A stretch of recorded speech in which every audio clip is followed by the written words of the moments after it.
Look through the gun camera of a dive bomber plunging into a featureless white abyss. This is not exploration.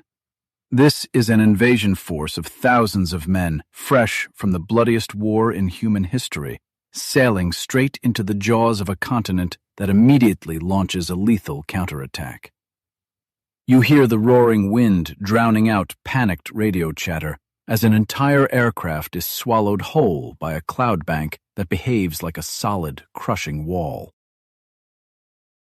You think your modern global positioning systems, your thermal optics, and your digitized military make humanity the undisputed apex predator of this planet? Look closely at these veterans. They survived the inferno of the Pacific Theater, only to be systematically broken in a matter of weeks by nothing more than frozen air. If you do not understand the sheer, uncaring violence of Earth's extreme environments, you are living under a fragile illusion of control. The abyss is always waiting. We are pulling the declassified frontline reports for an immediate tactical debrief. We will cut through the decades of fabricated UFO myths and secret base conspiracies to show you the actual, documented slaughter. You will see exactly how the physics of absolute cold, magnetic dead zones and sensory deprivation defeated a modern superpower's fleet. You are going to gain the optic of a survivor, learning why the most terrifying enemy is one that does not even know you are there. Look down at the tactical plotting board of the Southern Ocean. 13 massive steel warships are edging toward the jagged, hostile coastline of Antarctica. Down on the deck level, it looks like the staging ground for a frozen D-Day. Sailors are frantically chipping inches of solid ice off live anti-aircraft guns, while towering 40-foot rogue waves smash relentlessly against the groaning hulls. But as you scan the freezing horizon, there is no enemy fleet in sight. The calendar reads late 1946. The United States Navy has deployed Task Force 68 to the bottom of the world.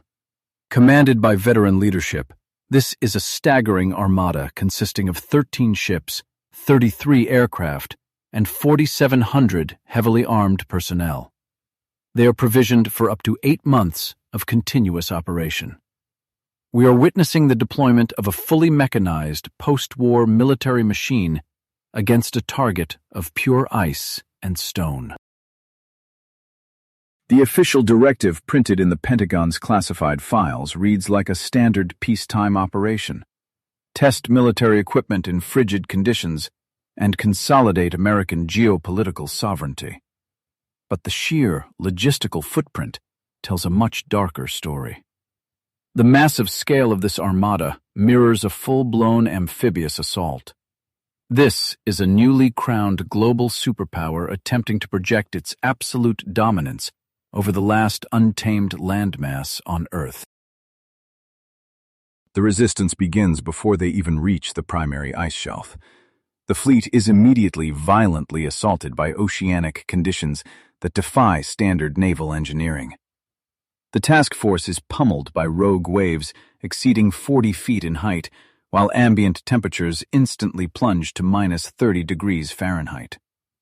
The terrifying reality sets in as this extreme, sustained thermodynamic shock begins to fundamentally compromise the structural integrity of conventional steel hulls. Deep inside the roaring bellies of the aircraft carriers, the mechanical heart of the fleet is entering cardiac arrest.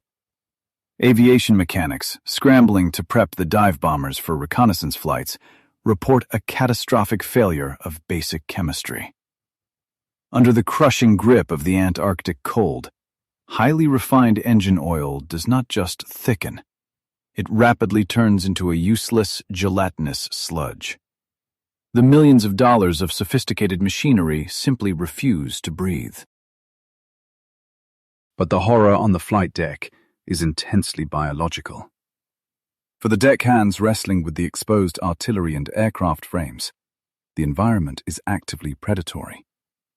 If a sailor's bare skin makes contact with the frozen superstructure, the ambient temperature is so aggressively low that the moisture in their epidermis flash freezes to the metal within 3 seconds. Tearing free means leaving skin and blood permanently welded to the steel bulkheads of their own ships. We are watching the real-time breakdown of an apex predator civilization. Every weapon, every radar dish, and every combat protocol honed during a global world war is being neutralized without a single shot fired. You must understand that the continent is not actively attacking these men with malice. That is the true cosmic horror. The ice is completely indifferent. It is merely applying the baseline physical laws of a dead world to soft, warm, biological anomalies that do not belong here. Standing on that violently pitching deck, surrounded by the moans of fracturing steel and freezing machinery, you realize the tactical nightmare. There is no supply line coming to save them, and there is no enemy command bunker to bomb into submission. The fleet is utterly isolated in a white void that stretches for millions of square miles. The physical laws of the planet have effectively pinned down 4,700 heavily armed men, leaving them completely paralyzed in the dark. The frantic radio dispatches being beamed back to Washington are not detailing a victorious conquest, but a desperate fight for baseline survival. The greatest military armada ever assembled is being methodically dismantled by dropping temperatures and freezing water. It forces us to look past the official narrative and confront the massive, glaring contradiction at the very core of this doomed expedition. A contradiction that military historians have tried to bury for over 70 years. We are left staring at the ultimate paradox of power. If the United States Navy knew the extreme, predictable lethality of the polar environment, why take the risk? Why did a globally dominant superpower intentionally send a multi-billion-dollar carrier strike group into a frozen, uninhabitable wasteland immediately following the most devastating and exhausting global conflict in human history? The fleet is paralyzed in the ice. To break this frozen siege, the command structure makes the only tactical move left. They take to the sky. You launch aerial reconnaissance to map an exit, pushing the narrative straight into the freezing clouds. But the air offers no sanctuary. Inside the unpressurized fuselage of a Martin PBM Mariner flying boat, the environment is just as lethal. The stuttering hum of the twin engines is the only thing keeping 12 men from plunging into the abyss. Look through the eyes of the naval flight log analyst, reviewing the frantic altimeter printouts and erratic pilot entries decades later. The view out the reinforced glass is a terrifying, featureless gray. You are flying at 200 miles per hour into a solid wall of nothingness.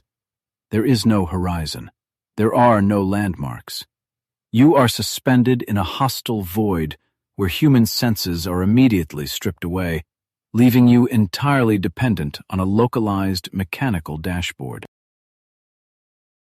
Here is where the true horror of this continent reveals itself. How do you fight a war when your own instruments begin to lie to you? The pilot taps the primary magnetic compass mounted on the dash. It is not pointing north. It is spinning wildly, completely untethered from reality. This is not a mechanical malfunction. This is the staggering realization that the fundamental laws of navigation, the very rules that guided these veterans across the Pacific, have been entirely rewritten. The problem lies buried deep beneath the ice. Antarctica houses the South Magnetic Pole. This is not a fixed location on a map, but a wandering, invisible point where the magnetic field lines of the Earth intersect the surface completely vertically. When you bring a standard compass into this zone, the needle tries to point straight down into the bedrock. The horizontal pull that normally aligns it with north simply vanishes, rendering traditional navigation completely and fatally useless. You are now flying a massive, fuel-heavy bomber completely blind. Every second that ticks by takes you further over an alien landscape that actively rejects your presence. The analyst reading these classified after-action reports sees the panic bleeding into the official naval protocols.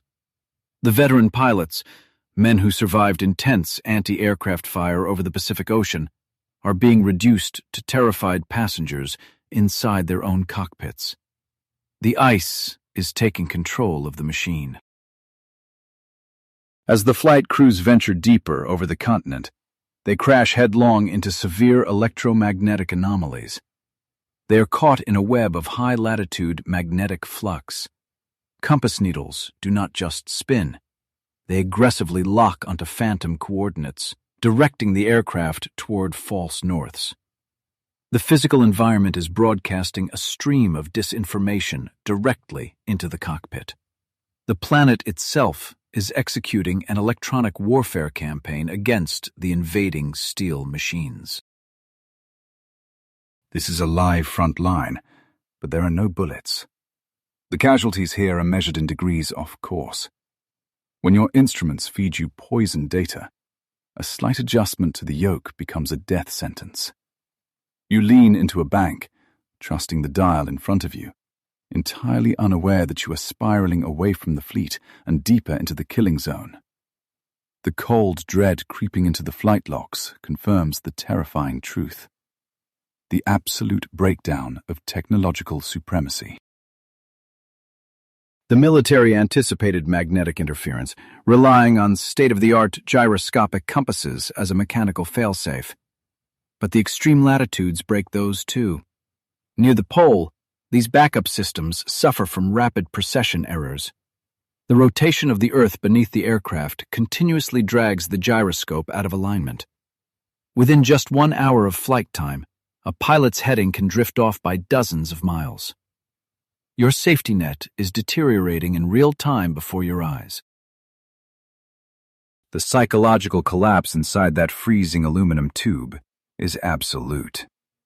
The navigator desperately recalculates headings, but the math is rotting from the inside out. Every corrective maneuver based on a drifting gyroscope compounds the error. The crew is burning aviation fuel to fly in massive, terrifying circles. You are heavily armed, impeccably trained, and completely lost in a white void that does not care about your military rank or your classified mission objectives. The final lifeline is the radio. You try to raise the carrier group, desperately broadcasting your call sign into the static. But the atmosphere here is fundamentally broken. Radios become wildly erratic due to massive ionospheric disturbances. Solar radiation slamming into the magnetic poles warps the ionosphere, absorbing and scattering high-frequency signals. The transmission you send does not reach the fleet. It bounces off a distorted atmospheric layer and dissipates into the void. The sudden silence on the airwaves is more terrifying than any radar warning receiver. The flight log analyst notes the exact minute the transmission cuts out. It marks the moment of total isolation. The aircraft is now entirely cut off, hovering alone over a frozen desert of 5.4 million square miles. There is no radar vector to guide them home. There is no rescue beacon.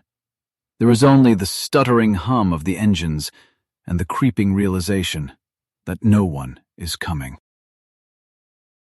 This is the anatomy of a systemic failure. The United States military did not lose an aerial dogfight. They lost the basic physical capability to perceive reality. The instruments that built the modern world are stripped of their meaning by the sheer, unyielding physics of the polar extreme.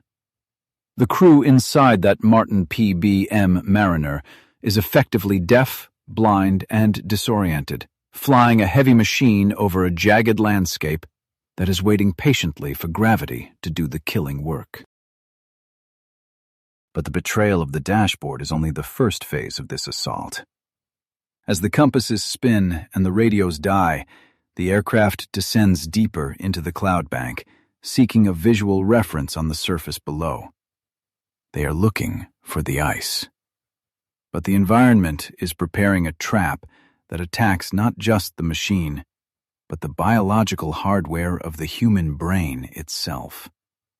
The true optical horror is waiting just outside the reinforced glass, ready to erase the concept of space entirely. The altimeter is bleeding altitude, but the true trap is not up in the magnetic storm. It is waiting on the surface. To understand the weapon that brought these multi-ton bombers out of the sky, you have to stand on the ice sheet yourself. Through the eyes of the glaciology reconnaissance specialist, hanging from a tether over a bottomless crevasse on the Ross ice shelf, the reality of this battlefield is violently intimate. 100-mile-per-hour gust hits like a kinetic shockwave. You brace against the ice, shielding your face from microscopic shards that cut like fiberglass. And then, the trap snaps shut. In a fraction of a second, the horizon simply vanishes. There is no sky. There is no ground. There is only a suffocating, blinding luminescence pressing against your retinas. This is the phenomenon of a whiteout, and it asks a terrifying biological question. What happens to the human mind when the eye can no longer perceive depth, distance, or gravity? We mistakenly equate a whiteout with a heavy snowstorm. This is a fatal underestimation. Down here on the ice shelf, a polar whiteout is a severe optical and meteorological anomaly. It occurs when heavy, uniform cloud cover diffuses incoming solar radiation. The light scatters in every possible direction simultaneously, completely eliminating all shadows. Without shadows, the three-dimensional architecture of the world collapses into a flat, featureless sheet of agonizing white. You are standing on solid ice, but your brain can no longer process that information.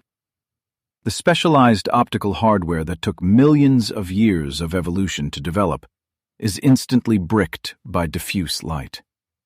Because there are no visual cues, no contrasting edges, and no shadow gradients, the visual cortex cannot differentiate the snow-covered bedrock beneath your boots from the cloud layer directly above your head. You are suspended in an ocean of pure, undiluted photon scatter. The physiological response to this sensory erasure is instantaneous and violent. The glaciologist on the tether stops moving, paralyzed by a sudden, crushing wave of nausea. This is severe spatial disorientation. Even when a human being is completely stationary, the brain's inability to anchor itself to a horizon induces acute motion sickness. Your internal gyroscope begins to spin out of control because your eyes are screaming that you are floating in a dimensionless void. If this optical sensory deprivation can bring a grounded, highly trained specialist to their knees, imagine its effect on a pilot moving at 200 miles per hour. Let us return to that descending Martin P.B.M. Mariner. The crew breaks through the lower cloud deck, desperate to find the ice shelf and level out. But instead of a landscape, they fly directly into the whiteout. The cockpit windows fill with a blinding, shadowless glare that instantly severs their connection to reality. The pilots are now victims of a neurological glitch known as aviator's vertigo. When the visual cortex goes completely dark in a whiteout, the brain desperately attempts to orient the body using the vestibular system inside the inner ear. But the inner ear is easily fooled by the centrifugal forces of the aircraft. As the pilot banks the heavy machine, the fluid in their ear canals tricks them into feeling a false gravitational pull. Their biology is actively lying to them.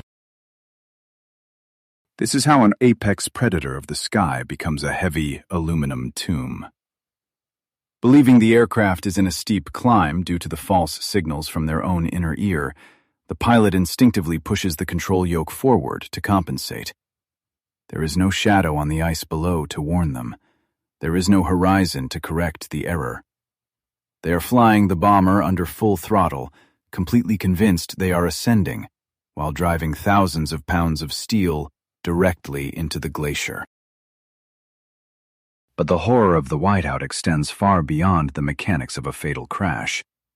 For the crews navigating this void, the erasure of reality triggers an uncontrollable psychological collapse. The human brain simply cannot tolerate a vacuum. When denied spatial input, the mind begins to fracture under extreme anxiety and paranoia. Flight crews reported crippling waves of dread, a primal terror that mimics the exact clinical symptoms of acute combat stress reaction. These were hardened veterans. These men survived the anti-aircraft fire over the Pacific Theater without breaking. But the ice shelf was deploying a psychological weapon they had never trained for. You can shoot at a fighter plane. You can outmaneuver a destroyer. But you cannot fight a suffocating luminescence that systematically dismantles your sanity. The sheer, uncaring emptiness of the continent forces the human mind to devour itself from the inside out. As a war correspondent, I have studied the aftermath of brutal, kinetic engagements. But the casualty reports from Task Force 68 tell a different kind of horror story. The front line here is not defined by barbed wire or artillery craters. The front line is the absolute zero of human perception. The environment does not need to deploy troops to repel the invasion.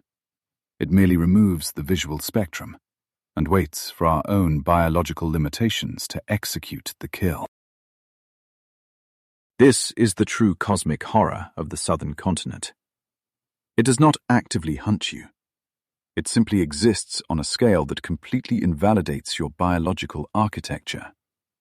You bring radar, compasses, and heavy bombers to conquer the unknown, and the unknown responds by turning off the light. The glaciologist on the tether knows this truth intimately. In the whiteout, humanity is reduced to a blind, panicking organism, stumbling through an abyss that has no memory of our existence. The trap is now fully set. The magnetic fields have scrambled the compasses, the radios are dead to the world, and the optical physics of the atmosphere have erased the ground.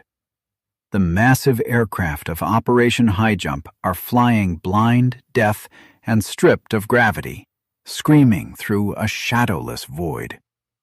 It is no longer a question of if the armada will suffer a catastrophic loss. It is a mathematical certainty that the ice is about to draw first blood. The mathematical certainty I warned you about materialized on December 30th, 1946. I want you to step inside the vibrating aluminum hull of a PBM Mariner, designated as George 1. The engines are roaring, but outside the reinforced glass, there is only the blinding, shadowless void. The pilot is fighting the controls, suffocating in the whiteout, unaware that the ground is no longer thousands of feet below. It is directly in front of them. The aircraft did not encounter anti-aircraft fire. It simply collided with an invisible geological fist. Traveling at high speed through the sensory erasure we just decoded, the massive bomber clipped a hidden ice ridge. The impact was catastrophic. 30 tons of military aviation engineering instantly disintegrated into a chaotic explosion of torn metal, aviation fuel, and blinding snow. The environment executed a flawless ambush without firing a single shot. In the immediate, ringing silence that followed the crash, the brutal reality of this new battlefield became clear. 3 crew members were killed on impact, crushed within the collapsing fuselage. But for the 6 men who crawled from the burning wreckage into the howling blizzard, the true horror was just beginning. They had survived the kinetic violence of the crash, only to face an enemy that kills with absolute, silent precision. The ice had drawn first blood. This is the front line of a war humanity was never equipped to fight. There are no trenches to dig, no medics to call, and no supply lines to secure. The surviving crew of George I found themselves stranded on a shattered glacier, staring into an abyss that was rapidly cooling to minus 40 degrees Fahrenheit. Their radios were dead, disabled by the impact and the atmospheric interference. They were totally isolated in the most hostile combat zone on Earth. Understand the tactical nightmare of their position. They were 6 biological organisms, heavily reliant on internal thermal regulation, dropped into a thermodynamic vacuum. Their inadequate survival rations were meant for a brief emergency, not a prolonged siege. They were forced to huddle inside the twisted frozen ribs of their destroyed aircraft, listening to a 100-mile-per-hour blizzard actively burying them alive. The cold was no longer just weather. It was an apex predator. I have seen the effects of shrapnel and ballistics on the human body, but the trauma inflicted by extreme cold is a uniquely terrifying invasion. When the ambient temperature plummets to minus 40 degrees Fahrenheit, the environment begins to actively strip heat from your core. Your body, prioritizing the brain and vital organs, ruthlessly constricts blood flow to your extremities. It is a desperate biological triage, sacrificing your fingers and toes to keep your heart beating. This is where the physics of frostbite cross the line into biological horror. Without the warming flow of blood, the ambient temperature infiltrates your cellular tissue. The water inside your very cells begins to literally crystallize. Microscopic, jagged ice shards form within the cytoplasm, expanding and violently puncturing the cell walls from the inside out. You are not just freezing. Your physical structure is being mechanically shredded at the microscopic level. The resulting necrosis is agonizing. The frozen flesh turns black, the nerves are completely destroyed, and the limbs become dead weight attached to a dying core. The survivors of George I watched this process happen to their own bodies in real time. The advanced military flight suits, designed to protect them from high-altitude flak, were utterly useless against the creeping, pervasive rot of absolute zero. They were being dismantled, cell by freezing cell. To survive, they packed themselves tightly into the remains of the fuselage, using their collective body heat as a pathetic shield against the cosmic cold. To grasp the psychological torture, look at the raw data. For 13 agonizing days, these men lay in the dark, shivering violently, trapped in a metal coffin, while the wind screamed like a dying animal outside. Every hour was a desperate negotiation with thermodynamic entropy, a battle against the fading of their own biology. They were the vanguard of a superpower, the triumphant victors of a global war, yet here they were reduced to the most primitive state of existence. All their radar arrays, all their carrier strike groups, all their geopolitical dominance meant absolutely nothing. The Antarctic continent did not recognize their ranks or their flag. It simply applied the unyielding laws of physics to their fragile biology, slowly crushing the life out of them with heavy, indifferent atmospheric pressure. This is the exact moment of scientific catharsis, the point where human arrogance shatters against the reality of our fragile existence on this rock. If this terrifying scale blows your mind, if you are realizing that humanity is just a temporary guest on a hostile planet, hit the like button. Subscribe to the channel to uncover the hidden mechanisms of our dangerous world. Do you think you could have survived those 13 days?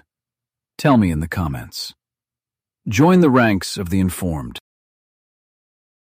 The ordeal of George I fundamentally broke the illusion of control that Task Force 68 carried to the South Pole. The recovery of the survivors, severely maimed by frostbite and starving, sent a shockwave of dread through the entire fleet. The brass in Washington thought they were sending an armada to claim territory. The bloody, frozen reality on the ground proved they had sent a fleet into a meat grinder powered by glacial kinetics and sudden atmospheric voids. This was not a localized accident. The destruction of this aircraft was a symptom of a much larger, darker truth about the continent. The ice shelf was not a passive landscape waiting to be conquered. It was an active defense mechanism. The whiteout that blinded the pilots was just the outermost layer of the perimeter. By crossing into this airspace, the military had unwittingly triggered a confrontation with geological forces that operate on a terrifying planetary scale.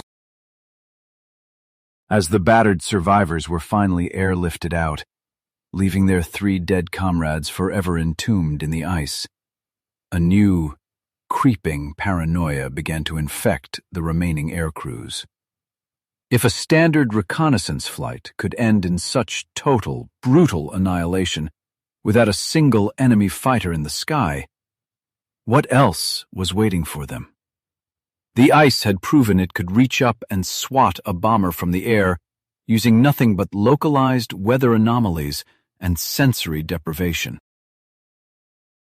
The blood spilled on the ice ridge of George I forced the command structure to look deeper. They were so focused on the terrifying weather above the surface that they had completely ignored the monstrous architecture below. To understand why this environment is so uniquely lethal, we must shift our gaze downward. Because beneath the boots of the freezing sailors, under 2 miles of crushing ancient ice, lies a hidden empire that defies everything we know about this planet. The crash of George I forced the brass to realize they had driven their men onto a fragile crust. You look at the shattered fuselage on the surface, but the true horror of Operation Highjump was the monstrous geography they actually crashed into. Beneath the boots of the freezing sailors, under 2 miles of crushing ancient ice, lies a hidden empire that defies everything we know about this planet. To understand this scale, you have to drop into the abyss. Through the eyes of the glaciology reconnaissance specialist, hanging from a single tether over a bottomless crevasse on the Ross ice shelf. 100-mile-per-hour katabatic winds scream past your ears, blasting your face with razor-sharp ice shards. You are dangling over a terrifying blue-black void, staring into the throat of the continent. The radar screens in the command centers showed a blank, white slate. But this is the ultimate deception. The hook of the Antarctic anomaly is a question of terrifying depth. What exactly lies beneath 2 miles of solid ice? You assume the continent is just a flat, frozen desert. You assume that underneath the snow there is just more snow. But the thermal imaging reveals a geological nightmare. Antarctica is not a flat sheet of ice. The ground-penetrating radar pulses dive deep beneath the surface, peeling back the white layer to expose the Gamburtsev mountain range. This is a jagged, violent, Alp-sized mountain system, completely swallowed by the ice cap. When the crew of George I hit that hidden ridge, they were essentially crashing into the submerged peak of a buried, alpine world. The sheer scale of this hidden topography is paralyzing. We are talking about jagged rock formations reaching 9,000 feet high, entombed under nearly 2 miles of solid glacial mass.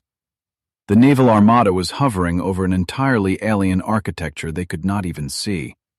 They were navigating blindly across the roof of a submerged landscape that had not seen the sun in millions of years. This frozen armor is not just a passive layer of weather, it is a weapon of planetary mass. The sheer weight of this ice sheet is incomprehensible. It holds 70% of the planet's fresh water, locked in a solid, unyielding state. This is not snow. This is billions of tons of crystalline rock, bearing down on the continent with a force that alters the fundamental shape of the Earth itself. The mass is so overwhelming that it inflicts geological trauma. The weight physically depresses the continental bedrock, crushing the Earth's crust hundreds of feet down into the molten mantle. The entire landmass of Antarctica is sinking, pushed into the subterranean fires by the sheer, crushing burden of its own frozen sky. You are not standing on solid land. You are standing on a sinking ship. Suspended in that howling crevasse, the specialist can almost hear the ice groaning under this impossible tension. The adrenaline spikes as you realize the fragility of your position.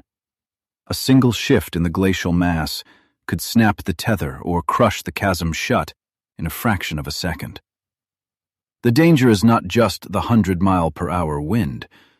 The danger is the agonizing physics of the ice itself. But the thermal scans reveal something even more unnerving deeper down.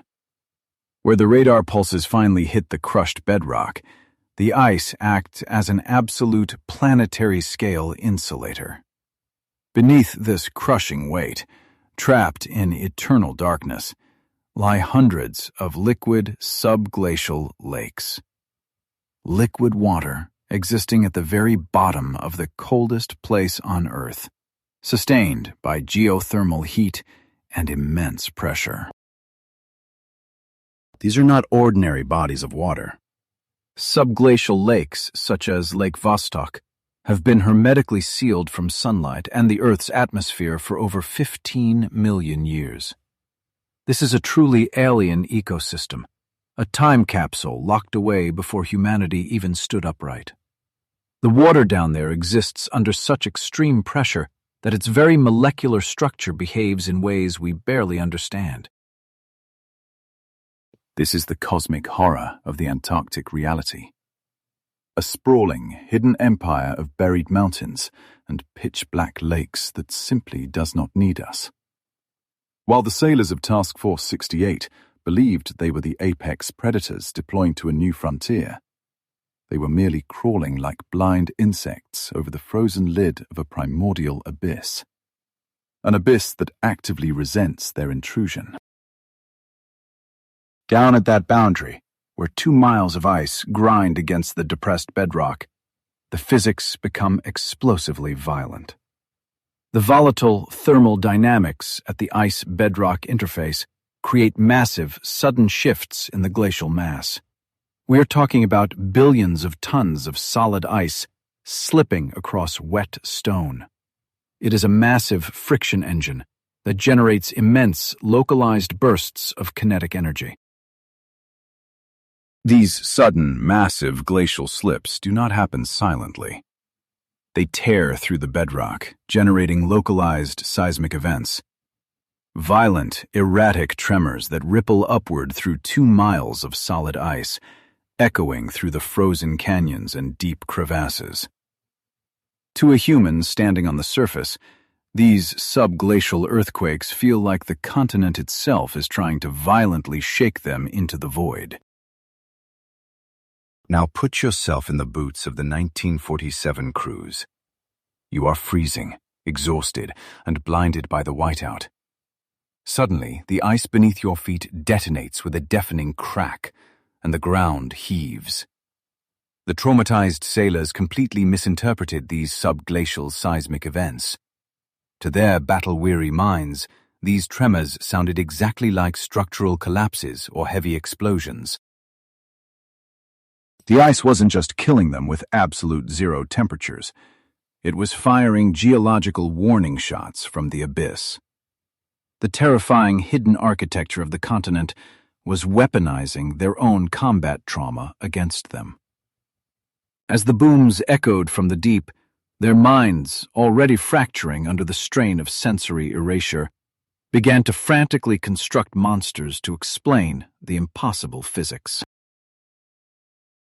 The human mind, already fracturing under the strain of sensory erasure, began to frantically construct monsters to explain the impossible physics. Now, step inside the Pentagon.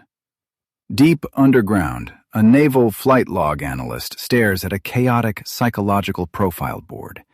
Intercepted radio transcripts, photos of exhausted pilots with thousand-yard stares. The evidence of a mass psychological collapse is pinned right in front of us. Following the abrupt termination of the expedition, the airwaves choked on rampant rumors. The analyst sifts through classified debriefs where decorated veterans swear they engaged saucer-shaped craft. Whispers of a hidden, impregnable Nazi base beneath the ice. The sheer terror of the retreat fueled a mythology that still infects the public consciousness today. But the truth buried in these files is far more disturbing than fiction. Look at the combat records of these men. These are not amateurs. These are hardened Pacific Theater survivors who knew the silhouette of a Zero or a Messerschmitt in their sleep. Why did trained military observers report engaging impossible aircraft over a dead continent? To the log analyst, the answer is not extraterrestrial. It is an ambush engineered by the optics of an alien atmosphere. The ice was weaponizing light itself. The primary culprit is pinned on the board as a complex diagram, the Fata Morgana mirage. This is not a simple desert heat haze. Down on the ice shelf, an extreme temperature inversion traps a layer of freezing air under a layer of warmer air. This atmospheric stratification acts as a massive, planetary-scale magnifying glass.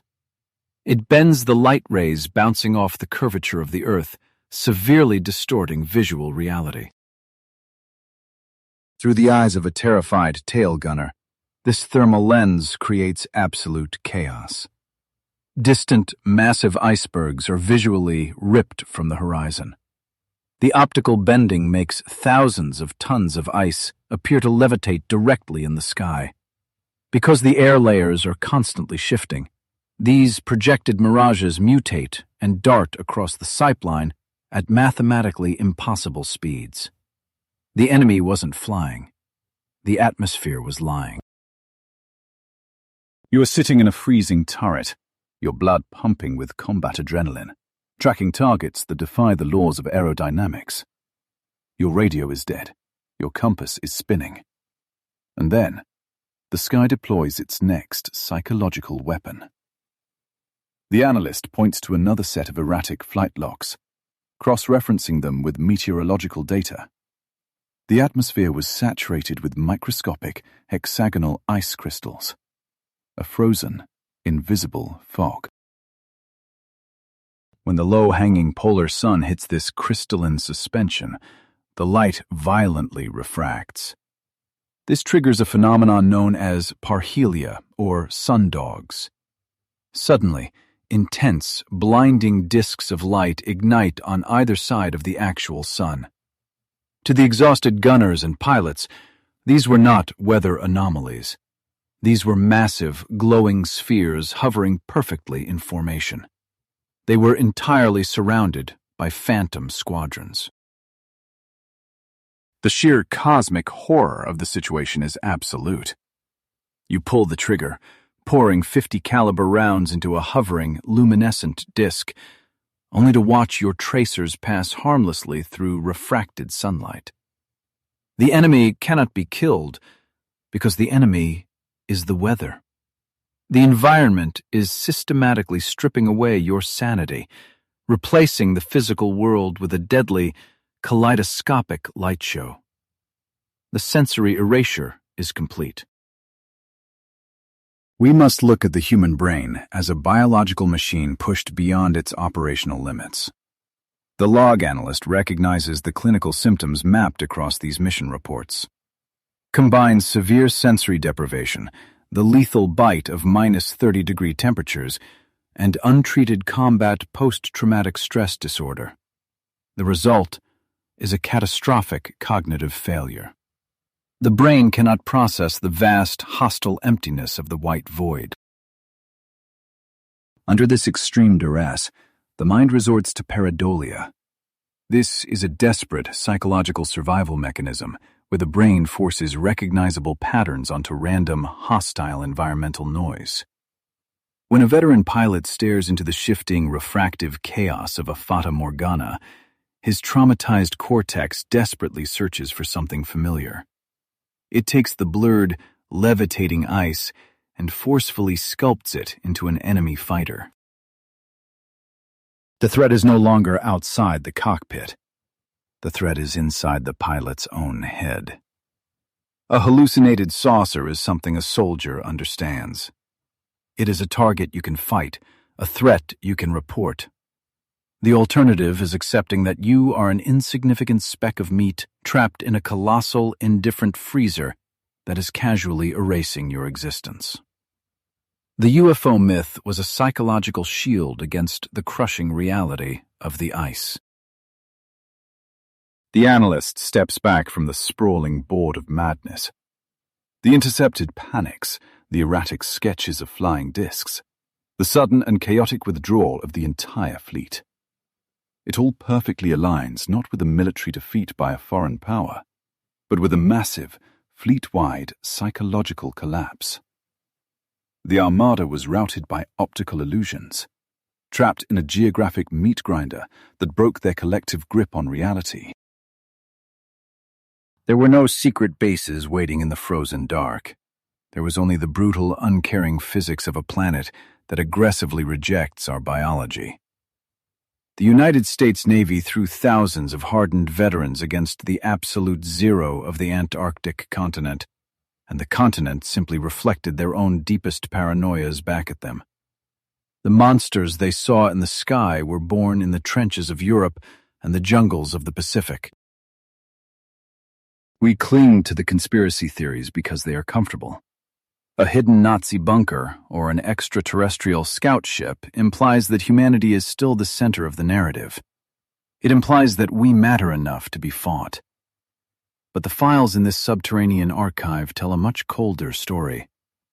Antarctica didn't deploy secret weapons.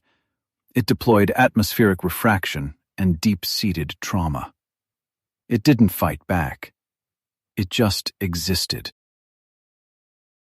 And that passive existence was more than enough to shatter the greatest military force on Earth. As the optical anomalies raged in the sky and the subglacial bedrock groaned beneath them, the breaking point was finally reached.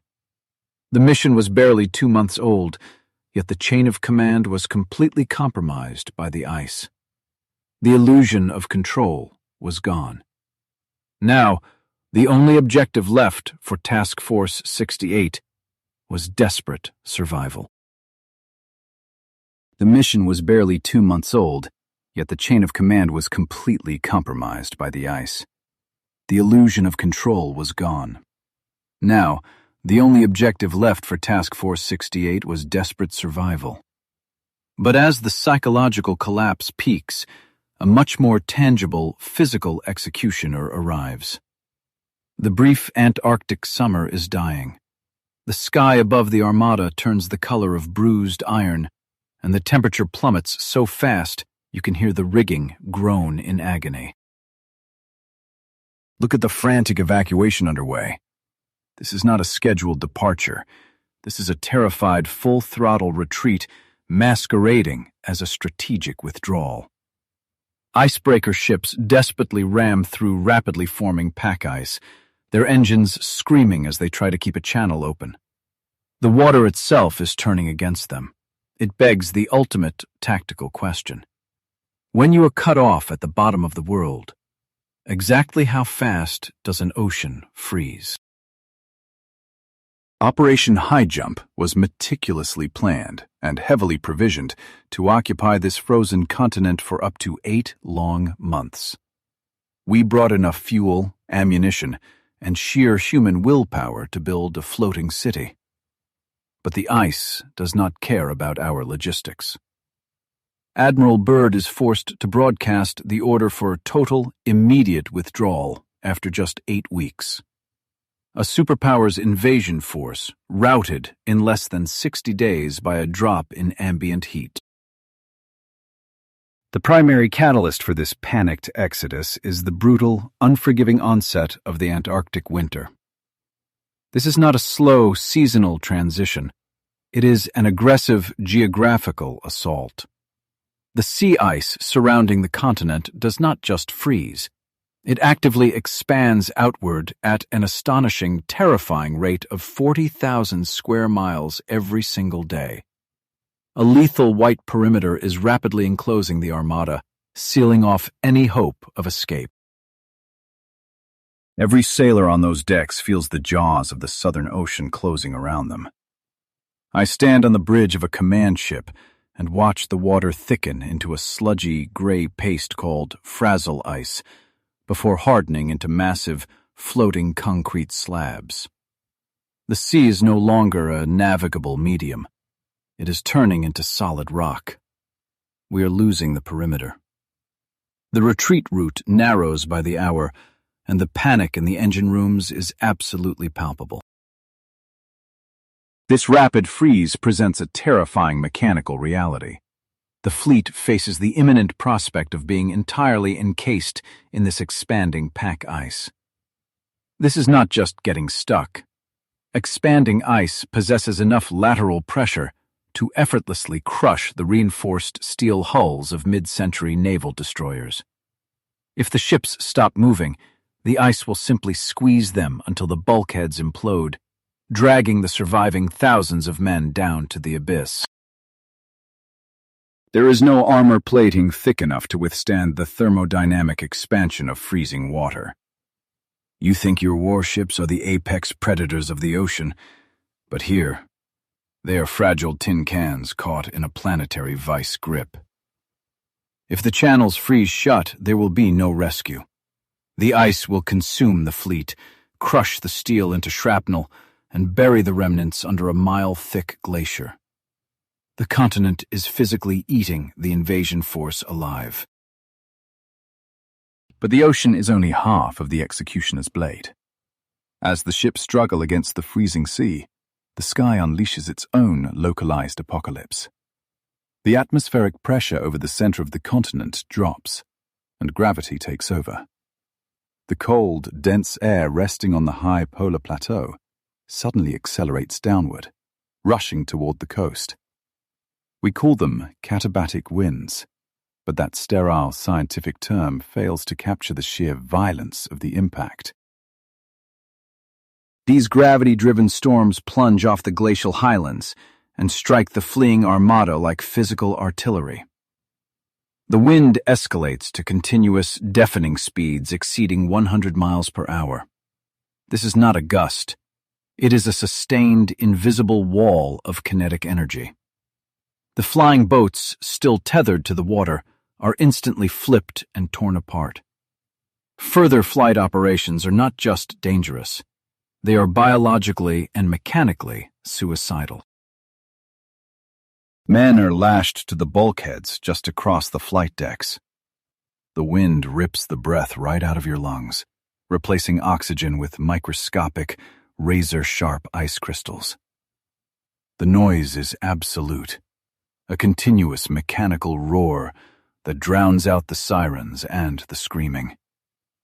The radar antennas snap.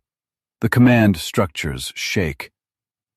This is the front line of a war against a thermodynamic anomaly, and we are completely outgunned. Our technology is reverting to scrap metal. Watch the mighty aircraft carriers, the victors of the Pacific, reduced to helpless prey. Their guns point out into the storm, searching for a target, but you cannot shoot down a pressure gradient. You cannot bombard the dropping temperature. The sheer, uncaring scale of this environment renders all human conflict, all geopolitical maneuvering, utterly meaningless. The ice does not know we won a world war. It only knows that our flesh is warm, and it must be cooled. This is a rout, a total collapse of the battle lines. The remaining icebreakers hit the pack ice with everything their boilers can output, fracturing the freezing surface just enough to let the larger carriers slip through. The wake of the ships freezes solid just minutes after they pass. The continent is slamming the door shut right on our heels. We are running not from an enemy nation, but from the brutal orbital mechanics of a planet tilting away from the sun. By the time the battered remnants of Task Force 68 finally break out into open water, the damage is staggering. The fleet is structurally mauled. Aircraft are lost, men are dead, and the psychological scars will birth decades of classified cover-ups. We came to Antarctica to plant a flag and assert dominance over the final frontier. Instead, we were granted a horrific glimpse into our own total insignificance within the cosmic machinery of the Earth. The commanders will draft their after-action reports. They will use sterile military jargon to mask the sheer, primal terror of those 8 weeks. They will talk about equipment failure and adverse weather conditions. But the truth is etched into the warped steel of every surviving hull. We did not test our equipment. The environment tested us, and it found us entirely incompatible with survival. The abyss looked at our armada and simply froze it out. As the gray waves of the Southern Ocean finally replaced the lethal white pack ice, the survivors looked back at the receding coastline. The storm still rages behind us, a permanent, roaring monument to human arrogance. We escaped this time, but the ice wall remains. And the ultimate, terrifying truth of what this defeat means for the future of our species is a reality that the Pentagon is not yet ready to declassify. The real horror is only just beginning. The storm does not pursue us. As the battered gray hulls of Task Force 68 vanish over the northern horizon, the white continent simply returns to its baseline. The 100-mile-per-hour winds continue to howl across the Gamburtsev mountain range, undisturbed. The ice sheet, holding 70% of the planet's fresh water, continues its slow, crushing march into the sea. We brought the greatest armada the modern world had ever seen, and the ice did not even notice we were here. Look at this silent victor from the cold altitude of low Earth orbit, a glowing, unbroken shield of white dominating the bottom of our world. Down there in the dark, beneath 2 miles of solid ice, ancient lakes like Vostok have been sealed off from the sun for 15 million years. They operate on a thermodynamic scale that treats human history as a rounding error. The true terror of this landscape is not that it is actively hostile. The horror is its absolute, crushing indifference. We arrived in 1946, flushed with the arrogance of a civilization that had just split the atom and conquered 2 oceans. We truly believed our steel and radar made us the undisputed masters of the Earth. But over 8 brutal weeks, we watched our compasses spin into uselessness. We watched the whiteout erase our depth perception, hijacking the human visual cortex until veteran pilots flew heavy machinery directly into the ice, guided by their own broken senses. We watched the minds of highly trained military personnel fracture under the strain of severe sensory deprivation and minus 40-degree temperatures. When the Fata Morgana mirages bent the polar light into hovering disks, exhausted gunners saw phantom enemy aircraft. They hallucinated flying saucers and hidden bases because a human brain, buckling under combat trauma, will desperately construct a monster. It is a psychological defense mechanism against the terrifying reality of the void. These rumors of secret Antarctic bases and extraterrestrial encounters did not fade. They mutated into a modern mythology that survives to this day. Why? Because humanity finds deep psychological comfort in the idea of a technological or human adversary. If the enemy is a secret Nazi remnant or an alien vanguard, it means the threat is something we can shoot at. It means there is a target we can negotiate with or eventually understand. It means we still have a seat at the table. But the classified reality, locked away in the subterranean vaults of the Pentagon, is far more damaging to our collective ego. The ultimate secret of Operation Highjump was the stark, undeniable proof of our own planetary vulnerability. When the sea ice began expanding at a rate of 40,000 square miles per day, threatening to crush 13 steel destroyers like tin cans, the United States Navy did not execute a strategic withdrawal. They fled. They ran for their lives. I've combed through the casualty lists and the erratic altimeter printouts, trying to find some hidden tactical logic in the disaster of George I. You want there to be a reason those men froze to death in the wreckage. You want their sacrifice to have bought us a foothold. But there is no foothold in a vacuum. We deployed 4,700 men to fight a war against weather. And the weather stripped our sanity, shattered our machines, and violently evicted us from the premises. You must understand the harsh math of this frozen continent. Antarctica does not hate humanity. Hate requires consciousness, and this place is simply a machine governed by the brutal laws of thermodynamics. In this extreme environment, biological life is not the main character of the story.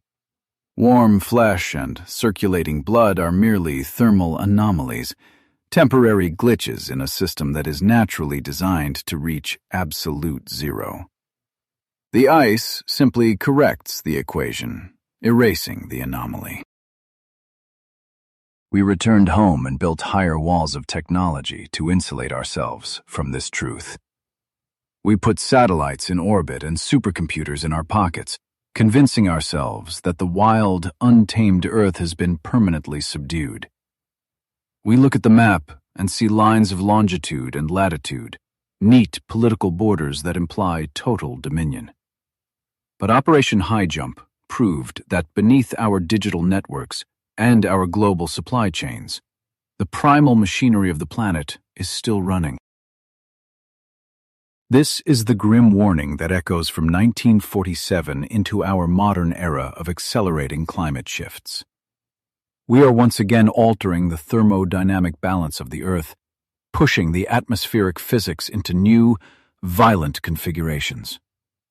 The tactical defeat of Task Force 68 stands as an irrefutable historical precedent. You cannot wage a conventional war against the physics of the Earth. When the environment fundamentally turns against us, military supremacy is useless.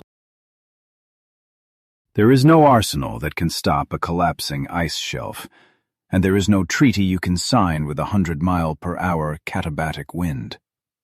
As the global temperature climbs and extreme weather events multiply, we are going to find ourselves fighting the exact same invisible enemy that routed Admiral Byrd.